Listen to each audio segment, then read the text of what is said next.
مولا علی شیر خدا رضی اللہ تعالیٰ عنہ فرمایا کرتے دو ہی تو بندے ہیں جو رب کے رستے میں کسی شے کی پرواہ نہیں کرتے۔ حضور کون سے؟ فرمایا ایک ابو ذر غفاری ہے اور دوسرے علی المرتضیٰ ہے۔ مولا علی فرمایا کرتے یہ نا مسلمانوں میں سے چوتھے یا پانچویں مسلمان ہیں۔ شروع سے ایک سلیم الطبع آدمی، کچھ لوگ طبعاً بڑے نفیس ہوتے ہیں، طبعاً ہی اللہ کی طرف سے شروع سے ہی۔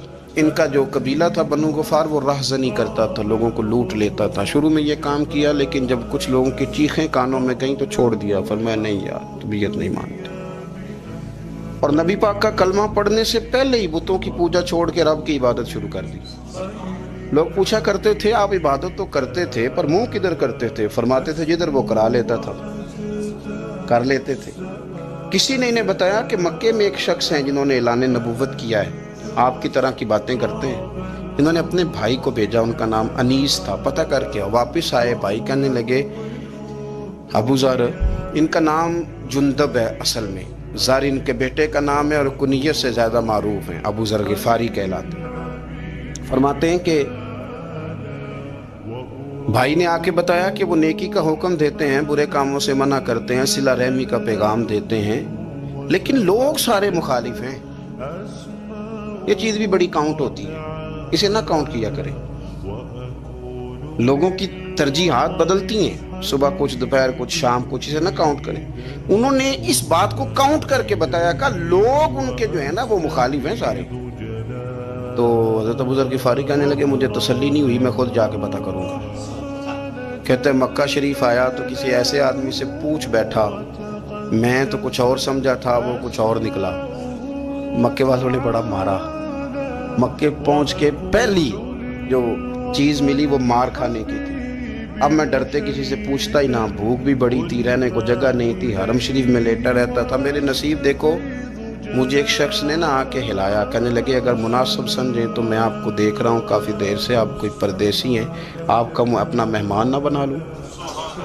تو میں نے کہا آپ کا کیا نام ہے؟ کہنے لگے میرا نام ہے علی ابن ابی طالب۔ کہتے ہیں مولا کائنات گھر لے گئے، کھانا بھی کھلایا، جگہ بھی دی، سونے کو خدمت بھی کی، لیکن چونکہ میں تو پہلے ایک سے پوچھ کے مار کھا بیٹھا تھا، میں نے پوچھا نہیں میں کدھر آیا ہوں۔ رات رہے، اگلی رات بھی رہے، لیکن میں نے بتایا نہیں میں کس کام آیا ہوں۔ حضرت ابو ذر غفاری رضی اللہ تعالیٰ عنہ کہتے ہیں خود ہی مولا علی نے پوچھا بتا سکتے ہو کیسے آئے ہو؟ میں نے کہا رات رکھ لو گے؟ فرمایا بڑا کشادہ سینہ دیا رب نے مجھے، تو بات تو کر۔ کہنے لگے یار میں تو محمد مصطفیٰ کی زیارت کرنے آیا صلی اللہ تعالی علیہ وسلم۔ یہ بے نیاز لوگوں میں سے ہیں حضرت سیدنا ابو ذر غفاری۔ میں حضور کی زیارت کے لیے، حضرت علی کہنے لگے سویرے لے چلوں گا۔ انسان بزدل نہیں ہوتا، ہر انسان بزدل نہیں ہوتا، اور بلا وجہ ٹکراؤ کی پالیسی بنا لینا یہ بھی سیانے لوگوں کا کام نہیں۔ حکمت کے تقاضوں کے مطابق چلنا یہ بھی دلیر لوگوں کا ہی کام ہوتا ہے۔ حضرت مولا علی کہنے لگے صبح لے کے چلوں گا پر حالات ٹھیک نہیں، شرارتی لوگ ہر جگہ ہوتے ہیں، اگر کوئی شرارتیوں کا ٹولہ ملا نا جو کھڑا ہوگا جاسوسی کرنے کے لیے کہ حضور کی طرف کون کون جا رہا ہے، تو میں نیچے جھکوں گا جوتے کا تسمہ ٹھیک کرنے کے لیے، لیکن آپ نے نہیں کھڑے ہونا، آپ نے چلتے رہنا ہے تاکہ کسی کو شک نہ ہو۔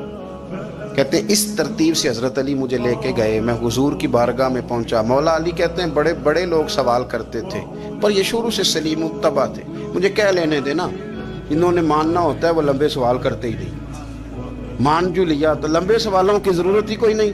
کہتے ہیں لوگ بڑے بڑے سوال کرتے تھے پر ابو ذر نے 2-3 باتیں ہی پوچھی اور آگے جا کے کہنے لگے حضور ہاتھ بڑھائیں مجھے کلمہ پڑھائیں۔ نبی پاک صلی اللہ علیہ وسلم نے کلمہ پڑھایا، فرمایا باہر جا کے نا ابھی ذکر کرنا کہ تم مسلمان ہو گیا، یہ ماریں گے۔ عرض کی حضور انہیں مارنے دے، میں آیا بھی مار کھانے گے، انہیں مارنے دے نا۔ پڑا فلک کو کبھی دل جلوں سے کام نہیں، داغ دلوی نے کہا تھا پڑا فلک کو کبھی دل جلوں سے کام نہیں، اور جلا کے راکھ نہ کر دوں تو داغ نام نہیں۔ ماری تو کھانے آئے ہیں، مارنے دیں، کرنے دیں زہر جتنا لگانا ہے لگانے دیں۔ باہر جا کے اعلان کیا، مکے والوں نے مارا، اتنا مارا کہ بے ہوش ہو گئے۔ پھر کسی نے بتایا کہ تم نے گزرنا بھی ہے ان کے علاقے سے، بنو غفار سے، پھر ان کا پتہ بھی ہے یہ لوگ بڑے سخت ہیں، پھر چھوڑا۔ تبن بڑے جلالی تھے، زاہد مزاج تھے، فرماتے تھے کہ جو تمہاری ضرورت سے زیادہ ہے وہ سارا صدقہ کرو،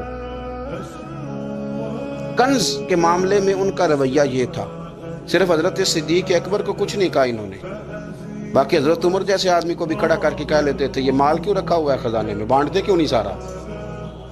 اور جناب عثمان غنی رضی اللہ تعالیٰ عنہ کے ساتھ تو باقاعدہ کئی دفعہ اس موضوع پر گفتگو کی۔ وہ کہتے تھے کہ جب اللہ کہتا ہے قرآن میں کہ مال دولت جمع نہیں کرنی، تو وہ جو لوگ تھے وہ بھی بڑی شانوں والے تھے، وہ کہتے تھے کہ اللہ نے جب زکوٰۃ فرض کی تو مال جمع ہوتا ہے تو زکوٰۃ فرض ہوتی ہے نا، جب فطرانے کا کہا تو مال ہوتا ہے تو فطرانہ آتا ہے نا، تو آپ جو کہہ رہے ہیں وہ ٹھیک ہے پر آپ اعلیٰ بات کر رہے ہیں تقوی کی، سارا بانٹو۔ تو حضرت ابو ذر غفاری کہتے تھے چلو ٹھیک ہے تمہاری بھی بات مان لیتا ہوں، پر یہ بتاؤ مدینے والے کا اپنا طریقہ کیا ہے؟ کہ بھئی حضور کا طریقہ تو وہی ہے جو آپ بتا رہے ہیں۔ تو فرمانے لگے پھر اس رستے نہ چلیں جو رستہ مدینے والے رسول کا ہے، اور حضور سے، نبی پاک سے عشق کرتے بڑا کھل کے۔ یہ صحابہ صفہ میں سے تھے۔ کلمے پڑھنے کے بعد جو طبیعت جلالی تھی تو حضور نے بھیج دیا، اور میں واپس جاؤ اپنے قبیلے میں تبلیغ کرو۔ واپس گئے، بھائی کو مسلمان کیا، والدہ کو مسلمان کیا، قبیلہ سارا مسلمان کیا، وہیں رہے۔ ہجرت مدینہ کے بعد آئے تبوک کے موقع کے قریب، اور حضور نے صحابہ صفہ میں رکھ لیا۔ نوکری کرتے مدینے والے رسول کی، دلیر آدمی تھے، بڑا قبیلہ تھا، پر ڈیوٹی کرتے، ڈیوٹی خدمت کرتے۔ ایک بیٹا تھا زار اس کا نام تھا، اس کی ڈیوٹی لگائی تم نے میرے نبی پاک کے اونٹ چرانے۔ ڈاکو آئے تو صاحبزادہ اونٹوں کی، اونٹنیوں کی حفاظت کرتے شہید ہو گیا۔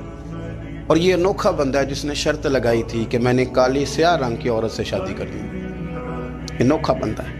ایک بیٹی تھی، ایک بیٹا، بیٹا شہید ہو گیا۔ بیوی سے کہا تم نے نبی پاک کے گھر میں خدمت کرنی ہے، حضور کے گھر والوں، اور میں نبی پاک کی نوکری کروں گا۔ حضور کی خدمت کرتے، ہر وقت خدمت میں رہتے۔ اور حضور جب آتے نا، صحابہ صفہ میں یہ شامل تھے جو لوگ دین سیکھتے، حضور جب آتے تو سب سے پہلے آ کے حضرت ابو ذر غفاری کا پوچھتے، بلائیں، اور جب بات کرتے حضور تو بار بار ان کو مخاطب کر کے بات کرتے۔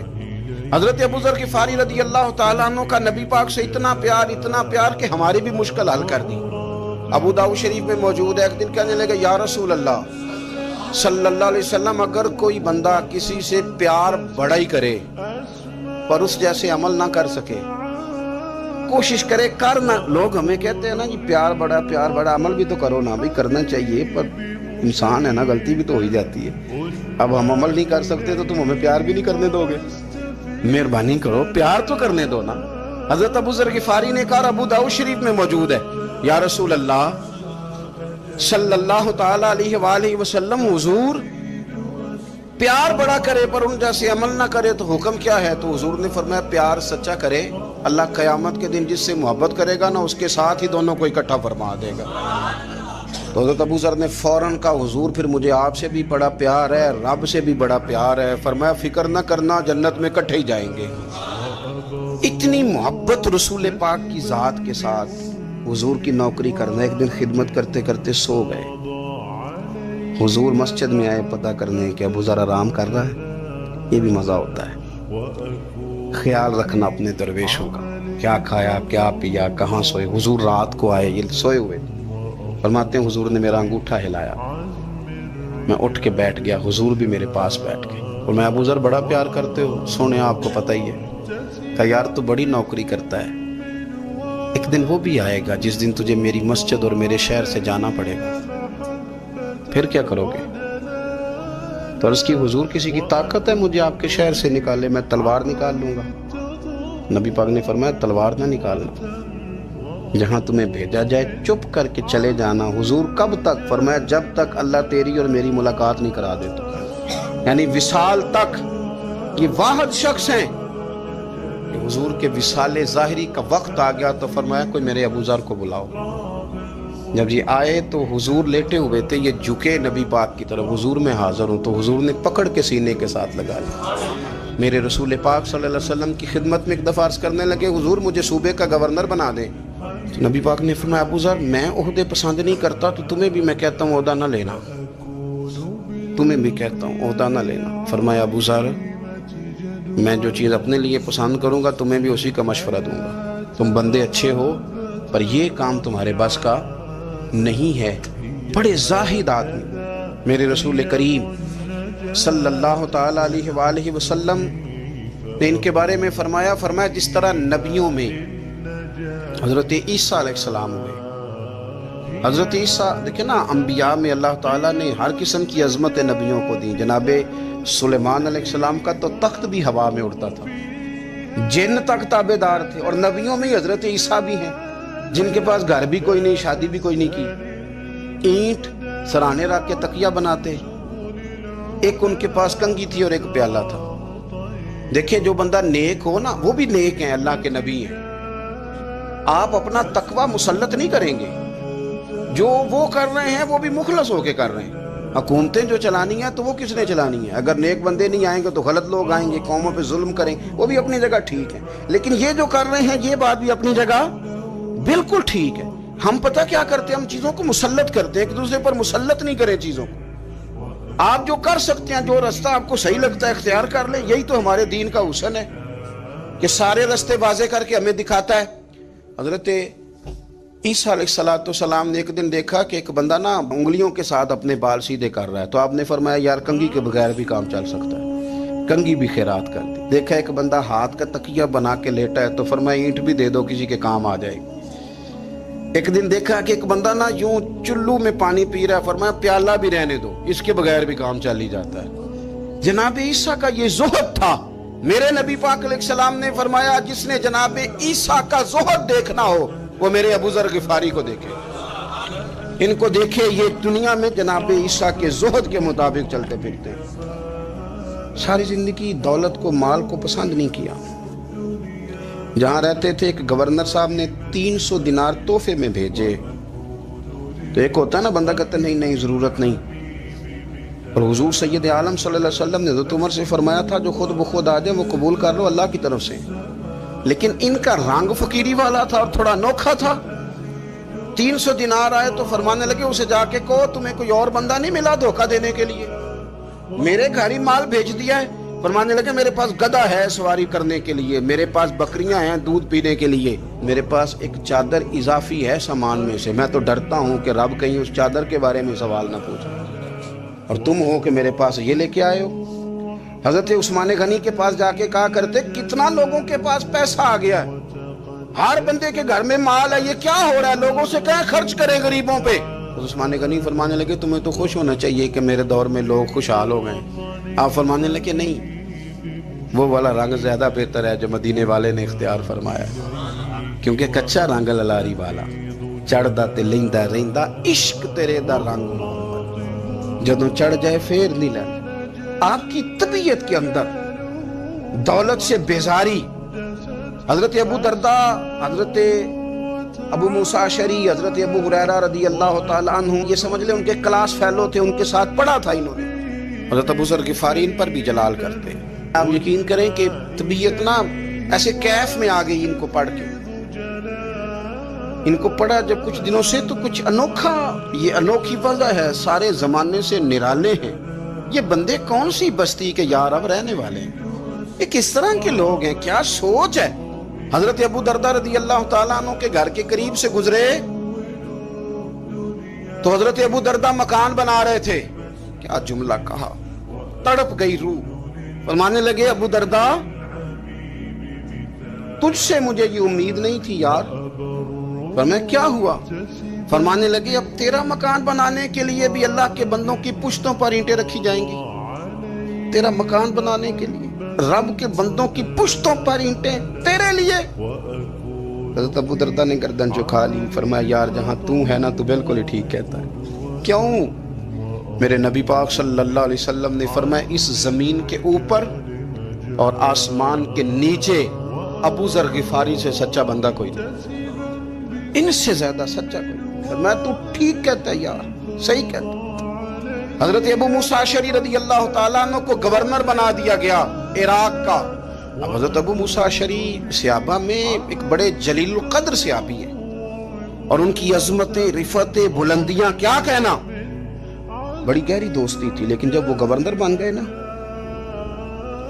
تو آپ نے فرمایا بس بھئی اب تو نے عہدہ لے لیا ہے، یہ بندے کو ٹھیک نہیں رہنے دیتی چیزیں، اب تو عہدے میں چلا گیا. بڑی مدت کے بعد ملاقات ہوئی حضرت ابو موسیٰ اشعری کے ساتھ. وہ دوڑ کے آئے حضرت ابو ذر غفاری کے گلے ملنے، میرا بھائی میرا بھائی۔ فرمایا پیچھے ہٹ جا، میں نہیں تیرا بھائی، تو گورنر ہے، میں غریب آدمی ہوں، اپنا کام کر۔ پھر دوڑ کے آئے، فرمایا ابو ذر تو میرا بھائی ہے یار، اکٹھے پڑھتے تھے حضور۔ فرمایا نہیں، جا تو نہیں میرا بھائی۔ پھر آئے، جانتے تھے نا یہ سچا بندہ ہے، یہ سچا بندہ ہے، یہ تقریروں والا نہیں، صرف وعظوں والا نہیں، اس کے اندر بھی بڑی سچائی ہے۔ قریب آئے، آ کے کہا یار تو میرا بھائی ہے، میرے سینے لاگ۔ فرمانے لگے تو تیسری بار آیا ہے، مومن ہے، میں منہ نہیں موڑ سکتا، پر پہلے مجھے بتا گورنر بننے کے بعد تو نے مکان کتنے بنائے، باغ کتنے لگائے، چکیاں کتنی لگائی، کتنے تو نے چیزیں بنائی ہیں، پہلے بتا۔ حضرت ابو موسیٰ اشعری نے ان کا ہاتھ پکڑا، رونے لگے، کہنے لگے جس محبوب سے تو نے تربیت لی ہے میں بھی انہی کا نوکر ہوں، جن کپڑوں میں میں عراق گیا تھا میرے آج بھی وہی ہیں یار، کیا بات کرتا ہے تو، میرے وہی ہیں۔ مجھے بتا اگر یہ عہدے خدمت کے ہم نہیں لیں گے تو پھر کیا ظالموں کو دیں گے، غیروں کو دیں گے؟ نہ کر، کچھ نہیں بنایا۔ حضرت سیدنا ابو موسیٰ اشعری رضی اللہ تعالیٰ عنہ روئے، اور جب کہا نا کوئی شے نہیں میرے پاس، تو فرمایا اچھا چل آ جا، پھر سینے لگ جا، تو واقعی میرا بھائی ہے۔ پھر حضرت ابو ذر غفاری نے محبت فرمائی، وہ درویشی، وہ فقیری، وہ سادگی، وہ نورانیت، وہ دل کے ساتھ اندر۔ ہمارے تو بہت سارے لوگ ہیں جو کہتے ہو کہاں لے جانا ہے مال، کیا ضرورت ہے مال کی، ہر وقت مال کی مخالفت کرتے ہیں، لیکن دل ان کا کہتا ہے کہ آئے صحیح، کسی طریقے سے پہنچے صحیح۔ حضور نے فرمایا بعض لوگوں کی زبانیں شہد سے زیادہ میٹھی، دل بھیڑیے سے زیادہ خطرناک، اوپر سے کہہ کچھ رہے ہیں اندر حالات کچھ اور ہیں۔ لیکن حضرت ابو ذر غفاری رضی اللہ تعالیٰ عنہ دوری دولت سے، آپ فرماتے کیوں ہے لوگوں کے پاس مال، کس لیے اتنا مال جمع کیا ہے؟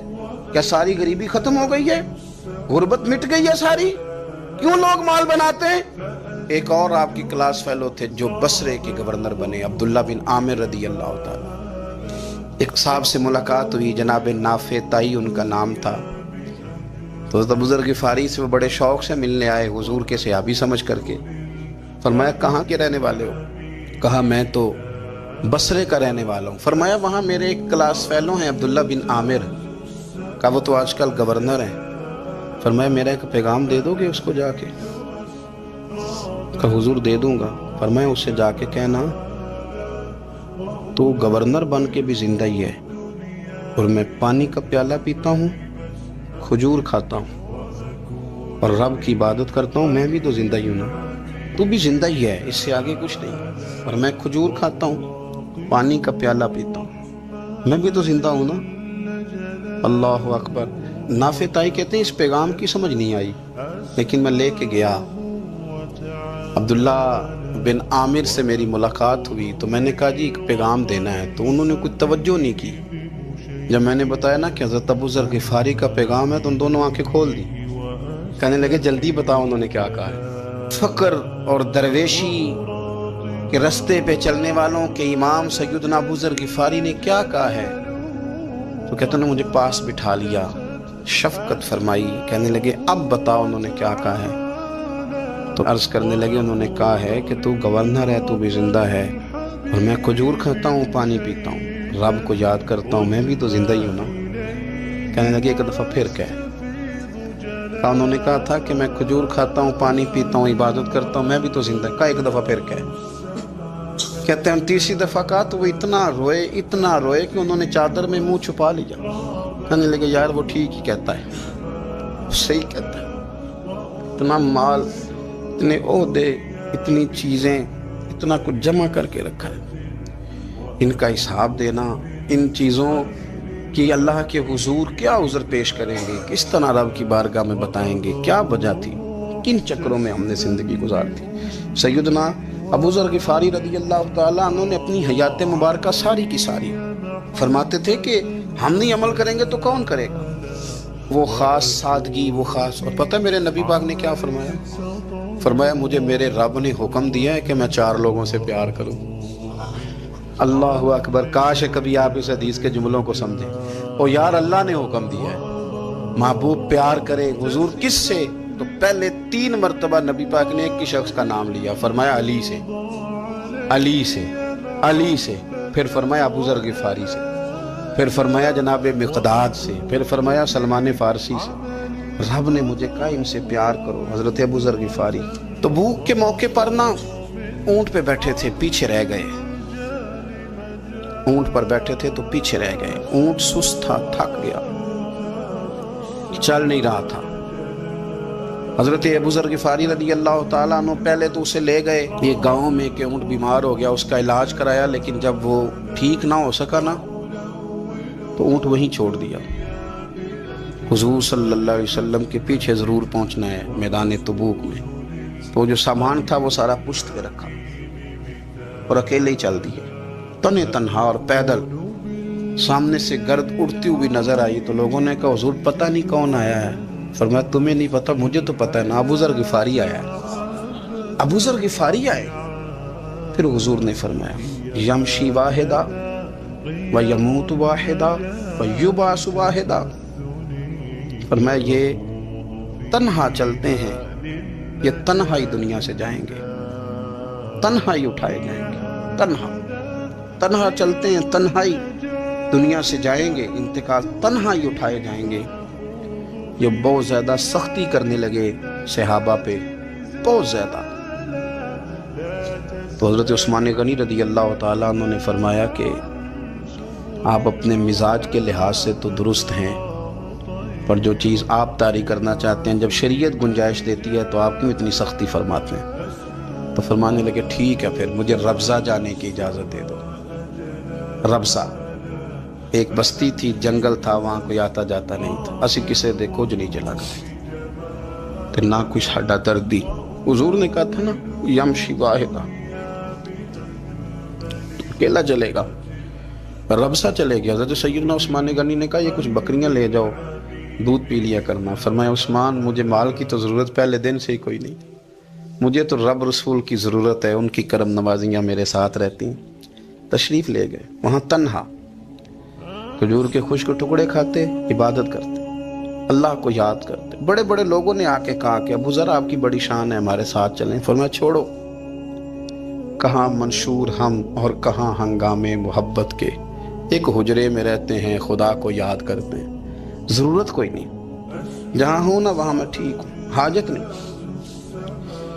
وصال کا وقت آ گیا، دنیا سے جانے کا ٹائم آ گیا، اکیلے ہیں، بیوی ہے اور بیٹی ہے، جنگل کا علاقہ ہے، حج ہو گیا، رستے بند ہو گئے، بیمار ہو گئے۔ اپنی اہلیہ کو بلا کے کہنے لگے اب میں بچوں گا نہیں، اب جانے کا وقت آ گیا۔ میں نے فقیری جو حضور کی دیکھی تھی اس میں نے وقت گزارا ہے، اور دیکھ میں جا بھی فقیری میرا لے سجدہ سا توڑ نہیں پائی، جان بھی دیتی تیرا تیرے، اب جانے کا وقت ہے۔ تو اس طرح کرنا، اگر تیرے پاس کوئی کپڑا ہوا تو مجھے کفن دے دینا، نہ ہوا تو اللہ کے سپرد کر دینا۔ کہا ہم دو عورتیں ہیں، جنازہ غسل کفن۔ فرمایا رب جماعت بھیجے گا میرے لیے، لوگ آئیں گے، میرے نبی پاک نے مجھ سے وعدہ کیا تھا، آئیں گے نا لوگ۔ تو اہلیہ کہنے لگی ابو ذر آپ کو کیسے پتہ ہے کہ آپ اس صحرا میں انتقال کر جائیں گے، اللہ شفا دینے والا ہے۔ فرمانے لگے ہم 3-4 لوگ بیٹھے تھے تو حضور نے فرمایا تھا تم میں سے ایک شخص صحرا میں اکیلا انتقال کر جائے گا، تو وہ میرے جتنے باقی ساتھی تھے وہ سارے انتقال کر گئے، اب میں اکیلا ہی بچا، مجھے پتہ ہے وہ میں ہی ہوں، تو تم دیکھنا تمہیں کوئی نہ کوئی مل جائے گا غسل کفن کے لیے۔ آپ کی اہلیہ کہتی ہیں کہ میں اٹھی، کبھی دوڑ کے میں باہر جاتی، سڑک پہ جا کے دیکھتی کوئی گزر رہا ہے، پھر میں آ کے کہتی حج ختم ہو گیا ہے، رستے بند ہو گئے ہیں، کون آئے گا جنگل؟ پھر میں آ کے ان کی تیمارداری کرتی، پھر اٹھ کے جاتی، پھر میں آ کے تیمارداری کرتی۔ اچانک میری نظر پڑی تو ایک چھوٹا سا قافلہ آ رہا تھا، اس قافلے میں چند لوگ تھے اور سب سے بڑھ کر صحابی رسول حضرت عبداللہ ابن مسعود بھی تھے۔ میں نے ان کو اشارہ کیا تو وہ دوڑے آئے، کہنے لگے بہن کیا ہے؟ میں نے کہا یہاں ایک شخص ہے، تمہاری تھوڑی سی ضرورت ہے اس کو۔ حضرت عبداللہ ابن مسعود کہنے لگے کون ہے بی بی؟ کہتی ہے میں نے کہا کہ وہ ابو ذر غفاری ہیں۔ کہتی تڑپ کے روئے عبداللہ ابن مسعود، تڑپ کے کہنے لگے ابو ذر میرے نبی پاک کا پیارا، میرے ماں بھی اس پہ قربان، میرا باپ بھی قربان، کدھر ہے جلدی بتاؤ۔ کہتی میں لے آئی، 4-5 لوگ تھے وہ تو سیدنا ابو ذر غفاری کہنے لگے عبداللہ میرا وصال ہو جائے گا لیکن یاد رکھنا میری بیوی کے پاس کفن کے لیے کپڑا موجود نہیں. وہ لے اس جنازہ توڑ ہی نہیں پائی. جان بھی دیتی تے رات تیرے کفن کے لیے کپڑا نہیں ہے لیکن تم میں سے نا وہ بندہ کوئی کپڑا نہ دے جو کبھی کسی سرکاری عہدے پہ رہا ہو. وہ بندہ میرے کفن کے لیے کپڑا نہ دے کسی سرکاری عہدے پہ رہا ہو. ایک انصاری جوان کہنے لگا ابو ذر میں کبھی کسی عہدے پہ نہیں رہا, اگر آپ میری چادر قبول کر لیں کفن کے لیے. میں ٹھیک ہے, میں نے نا حضور کے طریقے پر زندگی گزاری ہے, چپ کر کے میرا جنازہ پڑھ دینا اور مجھے کہیں اور نہ لے کے جانا. اسی کسی دے کچھ نہیں لگتے نہ کوئی ساڈا دردی یعنی کسی صحرا میں جنگل میں یہیں قبر کھود کے مجھے دفن کر دینا, مجھے جانے نہیں ہے کسی جگہ. حضرت عبداللہ ابن مسعود رضی اللہ تعالیٰ عنہ نے جنازہ پڑھایا اور اس درویش کو جو 5ویں یا 4تھے مسلمان ہیں ان کو وہاں دفن کیا. جب خبر پہنچی نا مدینے تو سب سے زیادہ آنسو مولا علی نے بہائے, سب سے زیادہ حضرت علی نے. لوگوں نے کہا اتنا کیوں روتے ہو؟ فرمایا 2 ہی تو بندے تھے جو اللہ کے راستے میں کسی کی پرواہ نہیں کرتے تھے, اب ایک ہی رہ گیا ہے. کہا حضور کیا مطلب؟ فرمایا 2 ہی تھے, ایک ابو ذر اور ایک علی. اب اکیلا علی تو رہ گیا, وہ چھوڑ کے چلے گئے. حضرت سیدنا ابو ذر غفاری رضی اللہ تعالیٰ عنہ اس عظیم شخص کا نام ہے. سردار قبیلے سے تعلق تھا, بڑے بہادر تھے, اور حضور کو فقیری میں دیکھا تو پھر زندگی اسی فقیری میں گزارتی, اسی فقیری میں اسی طریقے میں وفا کر کے نا اسی رنگ میں گزارتی, انہی نقشوں پہ رہے. اگرچہ جائز تھا, بڑے بڑے لوگ تھے, حضرت عبد الرحمن ابن عوف بڑا مال تھا, حضور نے ان کو جنتی کہا, ان کے پیچھے نماز پڑھی, سب ٹھیک تھا, پر فرماتے تھے یار میں انکار نہیں کرتا پر میرے نبی نے فقیری کی. حضور نے ایک وقت کھایا, ایک وقت بھوک کاٹی. تم کس طرح بھر بھر کے پیٹ کھاتے ہو, تم کس طرح اتنی آسانیاں دیکھتے ہو. حضرت ابو ذر غفاری فرماتے تھے مجھے میرے نبی پاک نے 6 باتوں کی وصیت کی تھی. اپنے بچوں کو بھی بتاتے تھے, دوستوں کو 6 باتوں کی حضور نے وصیت کی تھی. سب سے پہلے حضور نے فرمایا تھا ابو ذر مسکینوں سے محبت کرتے رہنا. دوسرا نبی پاک صلی اللہ علیہ وسلم نے فرمایا تھا جب بھی دیکھنا نیچے والوں کو دیکھنا, اوپر والوں کو نہ دیکھنا. مالداروں جاگیرداروں پہ توجہ نہ کرنا, ذہن خراب ہوگا. نیچے دیکھنا, غریبوں کی طرف توجہ رکھنا. تیسرے نمبر پر نبی پاک صلی اللہ علیہ وسلم نے فرمایا تھا ہر حال میں حق بات کہنا اگرچہ وہ کڑوی ہو. چوتھے نمبر پہ میرے محبوب نے فرمایا تھا اللہ کے معاملے میں کسی کی پرواہ نہ کرنا, کوئی کیا کہتا ہے کہتا رہے, تم رب کے راستے پہ چلتے رہنا, ملامت کی پرواہ نہ کرنا. اور 5ویں نمبر پر میرے نبی پاک نے مجھ سے کہا تھا اگر رشتہ دار تجھ سے تعلق توڑیں بھی نہ تو جوڑ کے رکھنا, صلہ رحمی نہ چھوڑنا. اور 6 نمبر پر حضور نے فرمایا تھا اللہ کے عرش کے خزانوں میں سے خزانہ ہے لا حول ولا قوت الا باللہ العلی العظیم. حضور نے فرمایا اسے پڑھتے رہنا, اسے کبھی نہ چھوڑنا. اے اللہ ان نیک اور پاک لوگوں کا صدقہ ہمارے دلوں کو تقویٰ عطا فرما. اپنی زندگی میں اللہ کی مدد کی طرف بڑھیں, مالک کی مدد کا حصول اختیار کرنے کی کوشش کریں, اللہ کے ساتھ اپنے آپ کو جوڑیں. اگر اللہ کی مدد نصیب ہو, یہ جو ہم جتنا ڈرتے رہتے ہیں, سہمے رہتے ہیں, پریشان رہتے ہیں کوئی کیا کر دے گا, ہمارے ہاں نا ہر شعبے میں معاذ اللہ ایک مافیا ہے الا ماشاءاللہ. وہ مافیا کہتا ہے میرے ساتھ ملو گے تو میں چلنے دوں گا ورنہ میں نہیں چلنے دوں گا, مارکیٹ میں آ ہی نہیں سکتا فلانا بندہ کیونکہ یہاں ہمارا قبضہ ہے. اور میرے بھائی پھر بہت سارے لوگ جن کی نیتیں اور ارادے بڑے اچھے ہوتے ہیں شروع میں, وہ بھی اس مافیا کا شکار ہو جاتے ہیں اور ان کے رنگ میں رنگ جاتے ہیں. یاد رکھنا کسی شخص کی بلیک میلنگ کا کبھی شکار نہ ہونا, کبھی کسی کی میٹھی اور مسجع مکفہ باتوں کا شکار نہ ہونا. کوئی کیا کر سکتا ہے اگر اللہ مددگار ہو تو, جس کو رب کریم اٹھانا چاہے اسے کوئی گرا سکتا ہے. ہم یہ ڈرے ڈرے سہمے پریشان فیصلہ کرنے کی طاقت نہیں, مجھے چلنا چاہیے کہ نہیں, اٹھنا چاہیے کہ نہیں, کرنا چاہیے. اٹھ باندھ کمر کیوں ڈرتا ہے, پھر دیکھ خدا کیا کرتا ہے. حضرت عبداللہ ابن عباس فرماتے ہیں میرے نبی پاک علیہ السلام نے میری تربیت فرمائی, حضور نے میری تربیت فرمائی, اور محبوب پاک علیہ السلام نے فرمایا عبداللہ یاد رکھنا، یہ نوجوان دوست میری بات لکھ لیں، پریشان لوگ میری بات لکھ لیں، جن کے پاس قوت فیصلہ نہیں وہ اس بات کو لکھ لیں۔ حضرت عبداللہ ابن عباس فرماتے ہیں میرے نبی پاک علیہ السلام نے مجھ سے فرمایا تھا، عبداللہ سن، اگر ساری دنیا مل کے تیرا کوئی نفع کرنا چاہے کر نہیں سکتی جب تک میرے رب کی رضا نہ ہو، اور فرمایا ساری دنیا مل کے تیرا کچھ بگاڑنا چاہے تو عبداللہ بگاڑ نہیں سکتی جب تک رب کریم کی حکمت کا تقاضا نہ ہو۔ لوگوں سے ڈرنا، لوگوں کی طرف دیکھنا، ماحول دیکھ کے اپنے راہ کا تعین کرنا، ہر بندے کے خیالات کے مطابق ڈھلنے کی کوشش کرنا، فلانا نہ ناراض ہو جائے، فلانا نہ ناراض ہو جائے، وہ جس نے ہونا ہو جائے، بس رب رسول ناراض نہ ہو۔ اپنی زندگی میں اپنے مالک کو مولا جان کے، بل اللہ مولاکم، اللہ تمہارا مولا ہے، وہو خیر الناصرین، وہ بہترین مددگار ہے، توجہ جب بھی کرے رب کی جانب کرے، اپنے دل کا قبلہ درست رکھیں، سوچوں کے زاویے سیدھے رکھیں۔ میرے بھائی، مالک جب بندوبست کر دے نا، جب مالک بندوبست کر دے پھر ایسا بندوبست کرتا ہے کہ لوگوں کے پاس نا چارہ نہیں رہتا۔ حضرت مریم رضی اللہ تعالی عنہا پاک باز تھی، مسجد میں رہی تھی، پر مالک کی حکمت کے تقاضے بڑے عجیب ہے نا۔ پھر جناب مریم کو اللہ تعالیٰ نے بغیر شوہر کی اولاد عطا کر دی۔ یہ بات ہی ایسی تھی، وہ کسی نے کہا تھا کہ مخلوق تو فنکار ہے اس درجہ کے پل بھر میں سنگے در کعبہ سے بھی اصنام تراشے، تم کون ہو کیا چیز ہے داغے کبابی، لوگوں نے تو مریم پہ بھی الزام تراشے۔ تو لوگوں نے کہا کدھر سے لے آئی بچہ، تیرا باپ تو ایسا نہیں تھا، کہاں سے لے آئی؟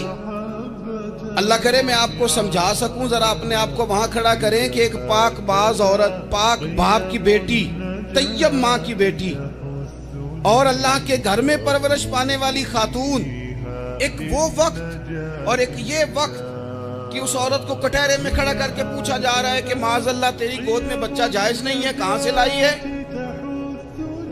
اب خود سے صفائیاں بندہ کتنی کو دے، کتنی کو وضاحتیں کرے۔ اور میں نے تو اپنی زندگی میں دیکھا ہے زیادہ وضاحت دینے والے کو بھی لوگ جھوٹا سمجھنے لگ جاتے ہیں، زیادہ وضاحت دینے پر بھی لوگ کمزوری کا اظہار سمجھتے ہیں کہ کمزور پڑ گیا۔ آپ صلح کی کوشش کرتے ہیں، سامنے والا بزدل سمجھ لیتا ہے، زیادہ وضاحتیں بھی کمزور کر دیتی ہیں۔ اب حضرت مریم کو کٹہرے میں کھڑا کر کے کہا بچہ کس کا ہے؟ تو پھر خدا بندوبست جب کرے، اللہ جب مددگار ہو، تو پھر حضرت مریم کی گواہی درختوں سے نہیں دلوائی، اس نے پتوں سے نہیں دلوائی، پھر فرشتے نہیں بھیجے۔ حضرت مریم کہنے لگی مجھ سے نہ پوچھو، وہ جو پنگوڑے میں ہے اسی سے پوچھ لو، ان سے پوچھو نا، وہ کون ہے پوچھ لو، ان سے کر لو سوال۔ انہوں نے کہا پنگوڑے میں چند دنوں کا بچہ یہ جواب دے گا؟ مددگار تھا رب، ان کی برات کا اعلان کرنا تھا مالک نے، اور جب مالک اعلان کر دے، جب مالک تیری صفائی دینا چاہے، جب مالک تجھے دنیا کے سامنے نکھارنا چاہے، تو پنگوڑے میں لیٹے حضرت عیسیٰ بول کے کہنے لگے انی عبداللہ آتانی الکتاب، فرمایا میں اللہ کا بندہ ہوں، رب نے مجھے کتاب عطا کر کے نبی بنا کے دنیا میں بھیجا ہے، میں اللہ کا بندہ ہوں، کتاب لے کے آیا ہوں، نبی بن کے آیا ہوں۔ پھر پنگوڑے سے اعلان ہو گیا، پھر بچہ بول پڑا۔ اور یہ ایک دفعہ نہیں بات ہوئی، یہ بنی اسرائیل میں ایک جریج نام کے شخص بھی تھے جو نماز پڑھ رہے تھے، بعض نے لکھا ہے نفل نماز تھی، اماں نے پکارا تو آئے نہیں، تو ماں کے منہ سے نکل گیا تو اتنی دیر تک مرے گا نہیں جب تک کسی بے حیا عورت کا منہ نہ دیکھ لے۔ تو وہ عبادت گزار تھے، لیکن لوگوں نے ان کی عبادت، ریاضت، پرہیزگاری کو نہیں دیکھا، بس ایک عورت کو بھیج کے الزام لگوا دیا۔ وہ عورت آیا جایا کرتی تھی، اب آ جاتی ہیں عورتیں، مسئلہ پوچھنے کی نیت سے بھی آ جاتی ہیں۔ ماحول میں کچھ جگہ ایسی بھی ہیں جہاں عورتیں دم کرانے کے بہانے آ جاتی ہیں۔ وہ خاتون آتی جاتی تھی اس خانقاہ پہ، آستانے پہ، یہ بخاری میں موجود ہے، پھر اس نے کہا میری گود میں جو بچہ ہے یہ انہی کا ہے۔ مجھے بتائیں کیسے بندہ وضاحت دے، حالات خراب ہو گئے۔